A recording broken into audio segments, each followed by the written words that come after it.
Et c'est le face-à-face du lundi avec à mes côtés Alain Madelin, ancien ministre de l'économie. Bonsoir. Bonsoir. Merci d'être là. Jean-François Kahn, bonsoir. Bonsoir. Vous êtes écrivain et fondateur de Marianne et vous êtes là tous les lundis pour évoquer l'actualité dominée évidemment par la crise de la dette, bien entendu. On va commencer avec ça si vous le voulez bien puisque Daniel Cohn-Bendit vient sortir de ce plateau, je crois que vous vous êtes croisés, et il a fait une proposition, il a appelé une réunion d'intelligence nationale réunissant les différents candidats à l'élection présidentielle, Nicolas Sarkozy évidemment, François Bayrou, Eva Joly, enfin bref, pour discuter de cette crise de la dette.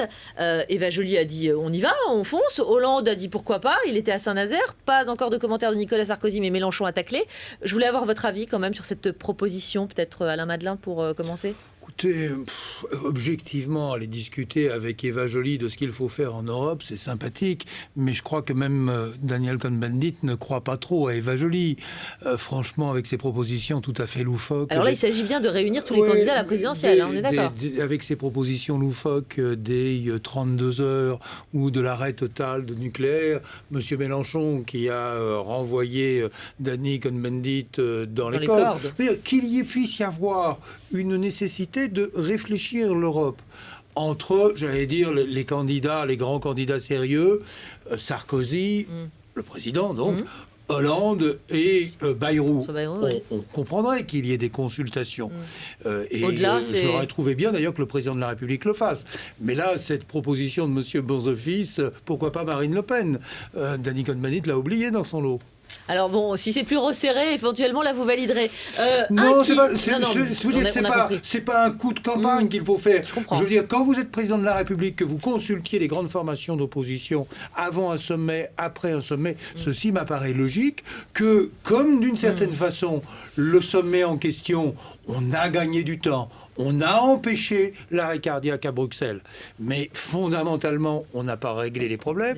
Il y a un problème de traité qui va être beaucoup plus compliqué qu'elle ne le pense ou que ne l'a dit le président de la République. Et finalement, même au-delà du problème de traité, il reste le problème pendant de qu'est-ce qu'on fait pour la croissance. Et que donc, sur ces questions-là, il puisse y avoir une discussion entre gens sérieux au-delà des intérêts partisans en fonction de l'intérêt national, ce serait de bonne facture. La proposition de Dany, elle est sympathique, mais quand même un peu folklorique. Je voudrais aussi vous entendre, Jean-François Kahn, sur un autre homme qui a fait d'autres conclusions, qui a formulé d'autres conclusions aujourd'hui sur la situation actuelle de l'Europe. Alors je vais le citer, vous allez me dire si vous reconnaissez. Avec la récente tempête, le radeau semble ne plus être assez résistant. Le fait que l'euro soit encore au milieu de la rivière et que l'union budgétaire ne soit pas réalisée le rend très très vulnérable et le radeau semble sur le point de sombrer. Le radeau de la Méduse un peu. C'est signé évidemment... C'est à lui aussi qu'il faut demander, il est un ancien ministre de l'économie. Bien sûr, et on parle là aussi d'un ancien ministre de l'économie. Je pense que ce diagnostic est juste et raisonnable. Et il est signé, on ne va pas faire durer le suspense plus longtemps, Dominique Strauss-Kahn depuis la Chine pour son retour sur la scène publique. Pas de Corée du Nord, il ne faut pas mélanger les deux Chines. On est d'accord. C'était tout à l'heure.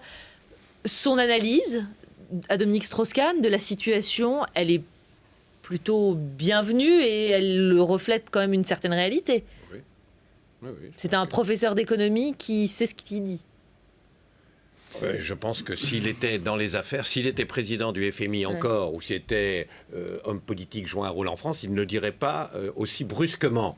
Mais justement, n'étant totalement dehors, il finit par dire brusquement ce que personne d'autre n'ose dire aussi brusquement. Ce qui pose tout de même un problème au regard de son devoir de réserve, de la fonction du FMI qu'il a exercée, mais notamment du fait que sur la Grèce, il a eu tout faux. Tout faux.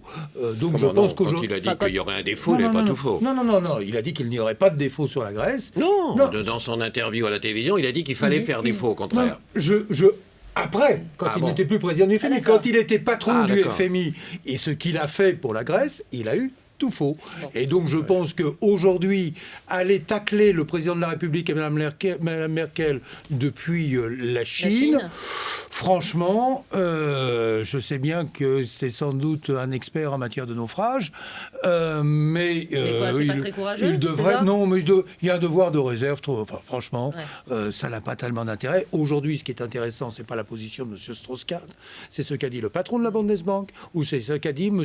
Mario Draghi, qui eux sont aux commandes et qui ont eu des propos autrement plus intéressants. Alors, on va y revenir, mais je voudrais simplement, Jean-François Kahn, vous interroger encore une petite seconde sur Dominique Strauss-Kahn, avec cette année 2007 où il aurait voté pour François Bayrou plutôt que pour Ségolène Royal. J'ai dit ça. Alors, dites-moi la vérité, moi je voudrais comprendre, parce que lui a démenti un peu plus tard. Il a démenti via fermement. son entourage. Bon, voilà. Moi, j'étais pas au fond des urnes. Il a démenti, je trouve que son démenti prime. Attendez, qu'est-ce qui s'est passé en 2017 alors ? C'est pas vrai, j'ai du mal comprendre ou mal interpréter, c'est son démenti qui prime. J'étais pas au fond des urnes. Mais pourquoi j'ai dit ça ? Pourquoi j'ai fait allusion à ça ? Parce qu'à la limite, ça n'a aucun intérêt. Parce que, d'abord, ça rejoint ce que vous dites sur est-ce que des gens peuvent se retrouver de gauche, de droite pour regarder en face, pour essayer de régler en face des problèmes qui concernent tous les Français. D'abord parce qu'on m'opposait mon frère qui s'est présenté aux élections comme socialiste contre François Fillon. Alors vous n'êtes pas d'accord, alors ça doit être drôle en famille. Donc, ça fait 40 ans que je sais qu'il est vraiment de gauche, profondément de gauche. Moi pas. Je vous signale, ça n'a pas empêché, en effet, c'est pour ça que je disais ça, de voter Bayrou dans les élections. Et moi, je peux très bien, j'ai voté Chirac, je peux très bien voter pour quelqu'un de gauche. Je veux dire, on n'est pas prisonnier, on n'est pas dans des prisons. Il faut quand même admettre ça, on voit quel est l'intérêt du pays, quel est l'intérêt national. On n'a pas. Ça, c'est la première remarque. Mais pourquoi j'ai dit ça ? Pour quelque chose de plus grave. Il y a un monsieur qui s'appelle monsieur, j'allais dire Cambadélis, non, Cambadélis. Monsieur Cambadélis, qui est un responsable socialiste très important. Hein. Et il a dit, lors de bureau national du Parti socialiste, il a dit, oh là là, Bayrou, ça monte, c'est dangereux. Donc, il faut démontrer que non seulement il est à droite, il est très à droite, mais qu'il est de plus en plus à droite et qu'il est beaucoup plus à droite qu'il y a 5 ans. Et moi, c'est tout ce que je déteste. Pourquoi il n'en passe pas un mot ? Il sait très bien que c'est pas vrai. Et donc cette façon de faire, qu'il ne s'agit pas de dire quelque chose de juste, de vrai, mais qu'est-ce qui est tactiquement, il nous fait peur, etc. Moi, je ne suis pas pour Sarkozy, ça vous êtes... Mais je ne dirai jamais quelque chose de faux, que je crois faux, parce que c'est mauvais contre Sarkozy. Regardez, quand Hollande a dit la récession, c'est la faute de Sarkozy et c'est son échec. Je ne pense pas qu'on ne peut pas dire ça. Non, mais je voudrais aller jusqu'au bout de ça. On peut dire beaucoup de choses de Sarkozy, mais on ne peut pas dire que c'est lui qui a voulu la récession. C'est absurde. De la même façon, quand les Sarkozy se disent Hollande, il n'a pas les épaules, c'est un mec qui ne peut être pas président. Ce n'est pas vrai non plus. Le discours de Hollande est totalement étriqué, je ne le partage pas, mais c'est un type qui a les épaules. Alors moi, je pose des questions entre nous. Si on veut vraiment faire un clivage gauche-droite, bête, etc., qui a défiscalisé les stock options? Qui a permis aux traders de toucher leur bonus comme ils voulaient? Qui a imposé, vous le disiez, en 2010, qui a soutenu le plan de la Grèce, qui imposait des sacrifices incroyables au peuple grec? Qui a fait ça?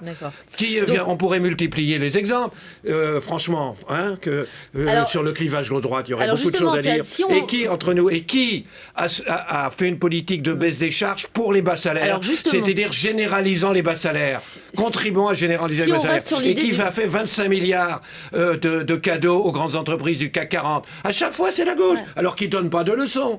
Franchement, qui est de gauche? Moi, j'étais contre tout ça. Je suis pas de gauche et j'étais contre tout ça.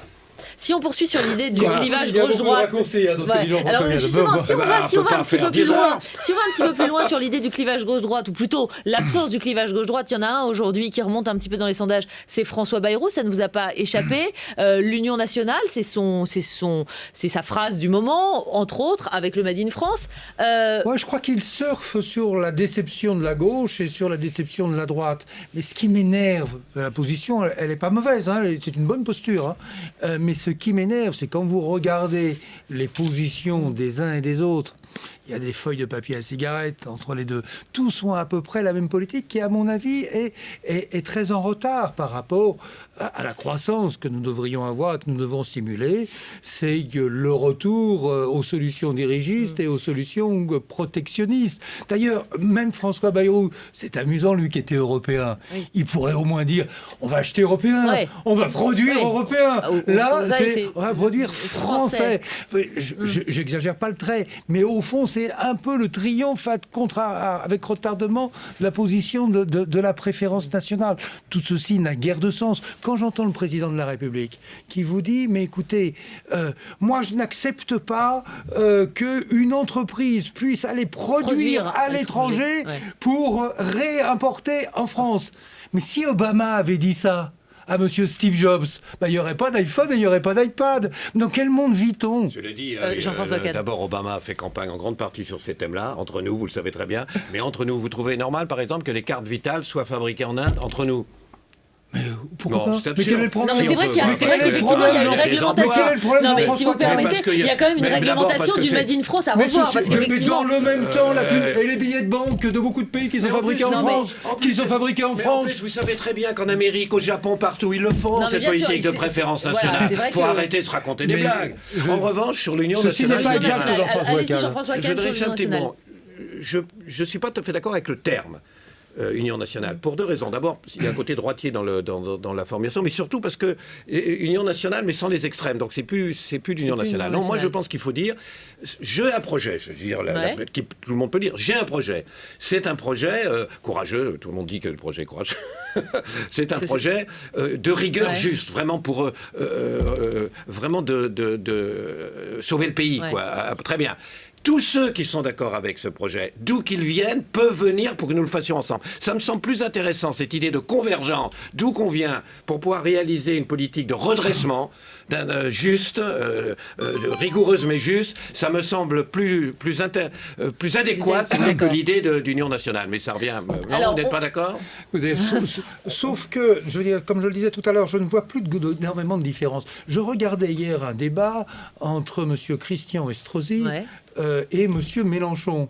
Mais vraiment, c'était une convergence assez extraordinaire de l'un et de l'autre vers le protectionnisme. D'une certaine façon, François Hollande, avec sa théorie de la réciprocité, des justes échanges, etc., ne dira pas autre chose. Donc nous nous trouvons aujourd'hui, à mes yeux, au regard des problèmes que nous avons, avec un monde qui est totalement différent. Comme je disais tout à l'heure, un produit aujourd'hui, c'est le produit de l'assemblage d'une division du travail au niveau international, avec une sorte de retour à la France de Pompidou. Je veux dire, je trouve ça complètement grotesque. Alors je vais vous dire, ça c'est... D'un mot, parce que je voudrais juste vous soumettre une image. Dans le traité européen, il y a une allusion à la concurrence libre et non faussée. La grande erreur qu'ont fait les nonistes, les partisans du non, qui ont eu raison sur d'autres choses, on le voit aujourd'hui, c'est d'avoir diabolisé cette idée de concurrence libre et non faussée. Imaginez qu'on applique le principe de la concurrence non faussée. Eh bien, on dit, attendez, vous vendez des produits, mais vous payez vos enfants avec des clopinettes, donc... c'est concurrence faussée. Vous ne respectez pas l'accord de Kyoto. C'est concurrence faussée. Vous n'avez pas d'impôt. Vous n'avez pas. Vous n'avez pas d'impôt. Et donc, si on appliquait le principe de la concurrence libre et non faussée, il n'y a pas besoin de protectionnisme. Il n'y a plus besoin de protectionnisme. On arrive à faire du protectionnisme. La concurrence non faussée, je veux dire, si les tomates en Espagne, les tomates en Espagne ont plus de soleil qu'en Bretagne, c'est scandaleux. Le soleil nous fait une concurrence qui fausse. Mais non, ça n'a rien à voir avec totalement le fait de faussé. faire travailler des enfants. Mais non, ça n'a rien à voir. Vous avez vu le néolibéral sans frontières, jusqu'où il va? C'est la suite sur BFM TV. C'est bien sûr dans un instant avec Alain Marchal pour le 20h. Mais on se retrouve ici même demain à 19h.